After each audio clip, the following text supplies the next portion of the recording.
Brasil, o status do Brasil nessa questão das metas dos gases do efeito estufa. E se o senhor puder, paralelamente, dar uma pincelada sobre o que é isso, porque há muito folclore em relação ao que são os gases do efeito estufa. Nós tivemos cúpulas do clima, então eu queria saber qual é o status do Brasil em relação ao cumprimento dessas metas. E eu vou além. Essas metas dos gases do efeito estufa, elas são também metas utilizadas politicamente para buscar adequar os seus, vamos dizer, os interesses de determinados grupos, de disputas interestatais, de lobbies, de acordo com as suas necessidades? Bom, primeiro é importante lembrar, como nós já comentamos aqui em outras palavras, que tem muita gente que ganha muito dinheiro com esse terrorismo climático. Né? Você tem pesquisadores aí de Universidade Federal, de várias universidades, de grupos enfim, eu não vou citar nomes aqui para não polemizar, mas tem muitos de ONGs, de institutos de pesquisa, de órgãos e tal, universidades. O cara ganha dinheiro com isso, ou seja, quanto mais terrorismo climático, o perigo das mudanças climáticas, os grandes estudos de mudança climática, quanto mais esse assunto ganha relevância, mais consultoria ele vende, mais serviço ele presta, portanto, mais dinheiro ele ganha. Então, esse é o primeiro passo.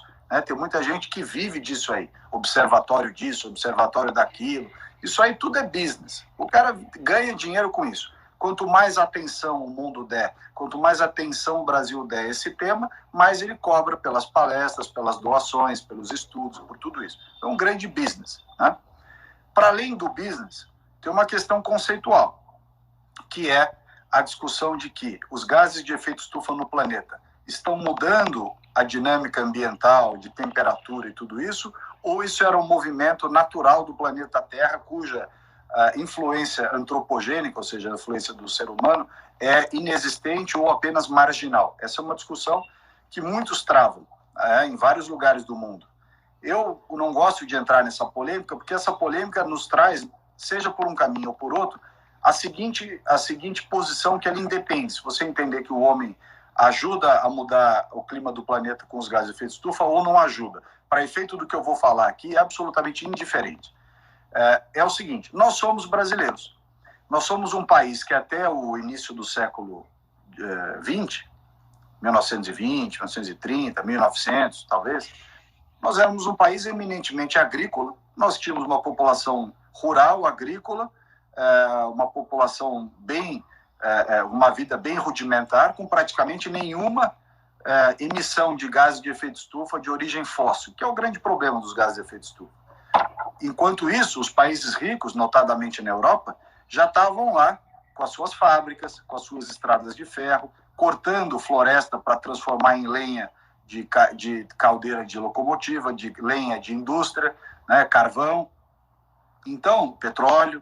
Então, o que acontece? Nós não tivemos nenhuma participação histórica na acumulação de gases de efeito estufa na atmosfera, ao contrário dos ricos, países europeus principalmente, que fizeram gato e sapato, do ponto de vista ambiental, durante a sua revolução industrial. Muito bem, isto é a visão histórica. Se nós batemos uma fotografia hoje, aí não tem nada de histórico agora, batemos uma fotografia hoje, para quantificar os gases de efeito estufa que são emitidos hoje no planeta, nós vamos perceber que a China corresponde a 30% das emissões globais. 30%. Ninguém fala nada, ninguém tem coragem de falar nada em relação à China. Todos os países morrem de medo de falar qualquer coisa em relação à China, seja porque exporta para a China, seja porque tem medo militarmente da China, whatever. O Brasil e outros países, ninguém fala quase nada da China, né? Não se falou da China no Covid, não se falou da China, não pode falar da China. A China é responsável por 30% dos gases de efeito estufa do planeta, mas ninguém pode falar nada. Os Estados Unidos são responsáveis por 15%. Os Estados Unidos, cujo Biden saiu falando das questões ambientais, apontou o dedo para o Bolsonaro, falou que ia dar 20 bi de dólar para o Brasil, até agora não veio nada. Os Estados Unidos é responsável por 15%. A Europa, com todos os seus carros elétricos, patinete não sei como, a turma que vai trabalhar em bicicleta e tudo mais, a Europa é responsável por 14%. A Índia é responsável por 7%. A Rússia é responsável por 5%. Quanto é o Brasil? 2,9%. 2,9% dos gases de efeito estufa do planeta são responsabilidade do Brasil, sendo metade desses 2,9%, portanto quase 1,5%, relativos ao desmatamento, seja legal ou ilegal. E a outra metade é de questões industriais, transporte, infraestrutura, urbano, lixo, saneamento, ou falta de saneamento, e assim vai.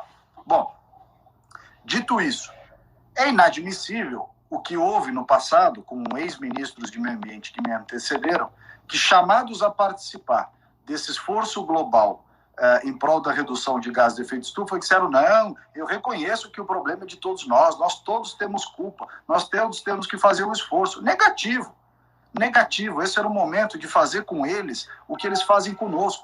Tem que ter virado e dito o seguinte, olha, a culpa é sua, vocês acumularam os gases de efeito estufa no planeta, vocês continuam emitindo gás de efeito estufa de origem fóssil, o Brasil tem 84% da Amazônia preservada, o Brasil tem 66% de vegetação nativa preservada, o Brasil tem 80%, 83% de matriz energética limpa, a deles na média é 25%, o Brasil tem o etanol, eles usam combustível fóssil, até o carro elétrico europeu é pior do que o carro etanol brasileiro, porque a energia que coloca no carro europeu vem de fonte suja. E ainda por cima a bateria você tem que não consegue reciclar. Então, o carro etanol brasileiro é muito mais sustentável, se você olhar do chamado poço à roda, né, desde que você planta a cana-de-açúcar até chegar no tanque do carro, ela é muito mais sustentável do que o carro elétrico europeu. Muito mais, não tem comparação. Então, tudo isso para dizer o seguinte, nós nunca poderíamos ter aceito participar nas condições que nós participamos desses acordos, seja protocolo de Kyoto, seja acordo de Paris, seja convenção do clima, ou qualquer outro, COP disso, COP daquilo, não interessa. O Brasil tinha que ter tido uma postura de virar e dizer o seguinte, negativo, a conta é de vocês. Se vocês quiserem que a gente ajude a resolver um problema que é de vocês, vocês vão nos pagar como uma espécie de pagamento por serviços ambientais, uma prestação de serviços ao planeta. E aí a gente diria, olha, eu sou um prestador de serviços ao planeta e eu prestarei esses serviços mediante remuneração. E esta remuneração serviria para tirar os brasileiros da miséria. O que a gente fez, entretanto? Nós fizemos toda a cortesia com o chapéu dos outros. O chapéu que os ministros de meio ambiente fizeram a cortesia aos estrangeiros foi com o chapéu dos brasileiros. Nós fomos lá, fizemos uma média, os ministros saíram de lá aplaudidos e os gringos diziam, esses brasileiros são muito trouxa mesmo, porque nós ficamos ricos destruindo o meio ambiente, eles ficaram ricos emitindo gás de efeito estufa, continuam emitindo gás de efeito estufa e acharam um trouxa, que é o Brasil, para dividir essa conta sem receber nada.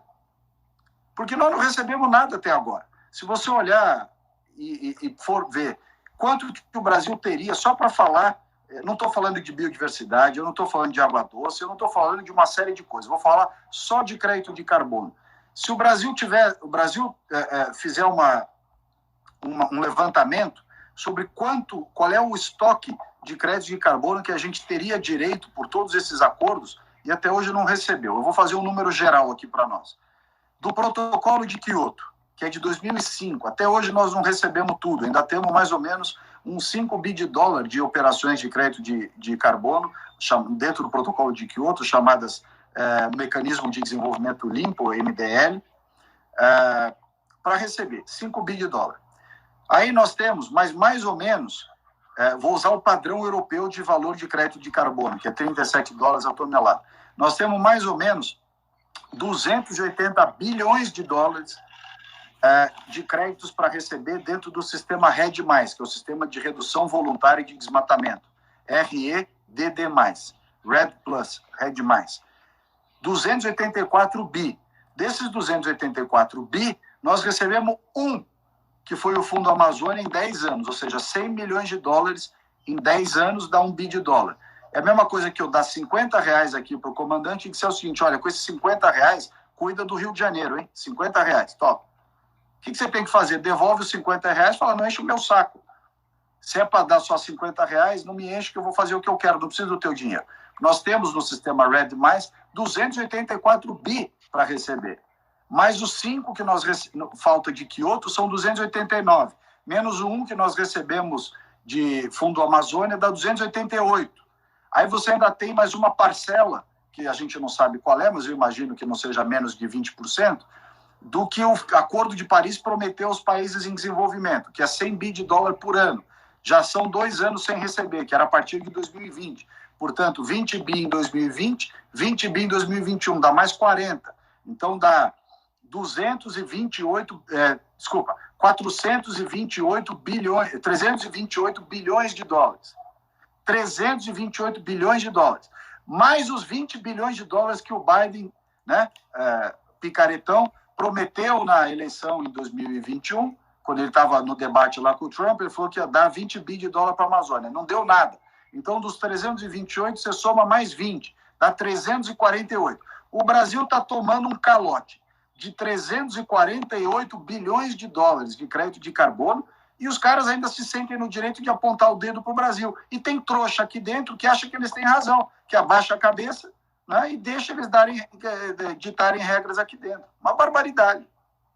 Dá para fazer uma analogia com a questão dos 80% de área que o agronegócio brasileiro tem que preservar na Amazônia e a questão dos 25% de área de regeneração que o produtor na União Europeia pediu, nesse momento, de maneira emergencial, para que a União Europeia abrisse mão em prol do desenvolvimento de uma reserva estratégica em razão do conflito na Ucrânia. Quer dizer, aqui a gente tem que preservar 80%. Você acertou o cerne da questão. A falta de objetividade, confiança no próprio taco e coesão dos brasileiros. Ao invés da gente se unir em prol do interesse nacional, daquilo que realmente nos interessa, a gente fica se curvando em razão desse patrulhamento ideológico que a Europa, principalmente, faz sobre o Brasil. E os Estados Unidos agora no governo Biden. Os europeus, como você bem disse, acabaram de dizer as favas para as questões agrícolas e ambientais. Nós vamos fazer o que tiver que fazer. Veja que a Alemanha depende do gás russo.